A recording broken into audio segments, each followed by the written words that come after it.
తెలంగాణ రైతులకైతే గొప్ప శుభవార్త.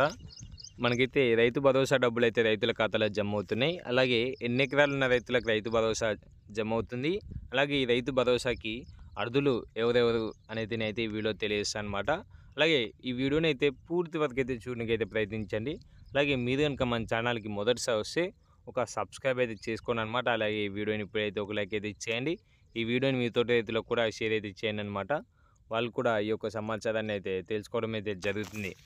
అలాగే మనకైతే గతంలో కనుక చూసుకున్నట్లయితే అంటే పోయిన సంవత్సరం అంటే పోయిన యాసంగి అలాగే వానాకాలం కనుక చూసుకున్నట్లయితే మనకి ఒక ఎకరానికి వచ్చేసి అయితే 10,000 రూపాయలు అయితే అందించడం అయితే జరిగిందనమాట. ఈ 10,000 రూపాయలు కొండలు గుట్టలు అలాగే రోడ్ల మీద ఉన్న స్థలాలకు కూడా రైతు భరోసా అనేది అయితే అందించడం అయితే జరిగింది.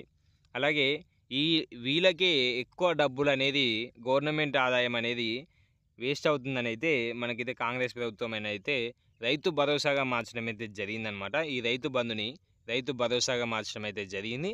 ఈ రైతు భరోసాగా మార్చినాక మనకైతే ఒక ఎకరానికి కనుక చూసుకున్నట్లయితే 15,000 రూపాయలు అయితే అందించడం అయితే జరుగుతుంది. ఈ 15,000 రూపాయలకి అర్హులు ఎవరెవరు అన్నట్లయితే ఖచ్చితంగా వాళ్ళు సాగు చేసే భూములు అయి ఉండాలన్నమాట. వాళ్ళ భూమి అనేది సాగు చేస్తున్నట్లు ఉండాలి. అలాగే వాళ్ళ ఇంట్లో ఏ యొక్క గవర్నమెంట్ జాబ్ ఉండొద్దు, వాళ్ళకి ట్యాక్స్ కూడా కట్టొద్దు అనమాట. మరియు వీళ్ళకు మాత్రమే ఈ రైతు భరోసా డబ్బులకి అయితే అర్హులు అనమాట. వీళ్ళు మాత్రమే రైతు భరోసాకి అర్హులు. మీకైతే ఇదైతే క్లారిటీగా అయితే అర్థమైంది అనుకుంటున్నా. ఈ రైతు భరోసాకి అర్హులు ఎవరెవరైనా అయితే ఒక స్పష్టత అయితే వచ్చింది అనుకుంటున్నా.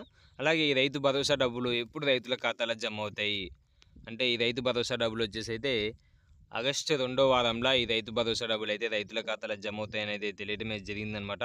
ఈ రైతు భరోసా ఎన్ని ఎకరాలకు రైతు భరోసా ఎన్ని ఎకరాల వారికి జమ అవుతాయి అంటే ఖచ్చితంగా మొన్న జరిగిన మీటింగ్లో అయితే మనకైతే 10 జిల్లాల రైతులతోనైతే మాట్లాడతామని అయితే ప్రభుత్వం అయితే అంటే ముఖ్యమంత్రి అయితే తెలియడమే జరిగిందనమాట. మనకైతే 10 జిల్లాల రైతులతో కూడా ఒక క్యాబినెట్ మీటింగ్ అయితే పెట్టి అయితే మాట్లాడటం అయితే జరిగింది. మొన్న జరిగిన ఖమ్మంలో మీటింగ్ మాత్రం ఇదే అనమాట.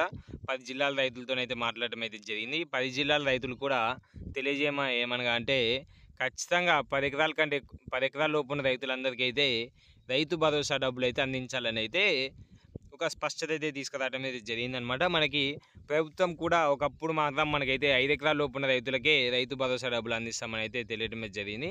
అలాగే ఇప్పుడు వచ్చేసి అయితే ఖచ్చితంగా 10 ఎకరాలు ఉన్న రైతుల వరకు అయితే రైతు భరోసా అందిస్తామని అయితే ప్రభుత్వం అయితే స్పష్టంగా అయితే తెలియడం జరిగిందనమాట. ఈ అంశం అయితే మీకు అయితే క్లారిటీగా అయితే అర్థమైంది అనుకుంటున్నా. అలాగే రైతు భరోసా మీద మీకు కనుక ఏ డౌట్ ఉన్నా కనుక కింద ఉన్న కామెంట్లు అయితే కామెంట్ చేయండి అనమాట. మీకు ఖచ్చితంగా ఒక స్పష్టత అయితే అనేది అయితే తీసుకొని వస్తాను. ఇంకా కనుక ఏమైనా డౌట్లు ఉంటే మాత్రం కామెంట్ చేయండి. అలాగే ఇంకా ఈ వీడియోని కనుక షేర్ చేయకపోతే మాత్రం షేర్ చేయండి అనమాట. లైక్ కొట్టకపోతే మాత్రం ఒక లైక్ అయితే కొట్టండి. థ్యాంక్ యూ వెనల్. జై హింద్.